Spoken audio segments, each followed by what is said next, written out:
कलाहांडी रे स्वास्थ्य मंत्री मुकेश महालिंग आउ से विभिन्न मंडी परिदर्शन करिसंती आसतु सीधा सलख वर्तमान जो मुद्दा को नहीं बीजेपी सरकार परिवर्तन करिथिला विशेषकर चाषी मुद्दा कटनी छटनी मुद्दा से मुद्दा को नहीं मंत्री कौन कहते आसतु सीधा सलख कथा निर्वाचन पूर्वर आपणकर दल चाषी को नहीं मुद्दा करिथिला मुख्य प्रसंग थिला कटनी छटनी को मुख्य प्रसंग करके आपण दल कटनी छटनी बंद हे बोली कही किंतु आपणकर सरकार आसी जाइए और वर्तमान धान किणा भी आरंभ होती कटनी छटनी बंद होनी एवं भी कलाहांडी रे 5 ରୁ 7 किलो कटनी छटनी करा जाए एता ऊपर आपण कौन कहे आपण देखंतु आमर सरकार इलेक्शन पूर्व भी कही एवं भी कहूँ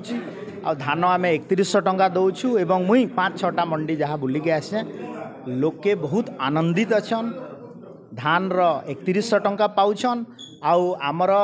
एफएक्यू क्वालिटी जो धान को लोक किणुछन और समस्ते निश्चित भाव रे आमे 3100 टंकार जो वादा करथिलु ताकू दो तेबे शुणुथिले मंत्री प्रतिक्रिया से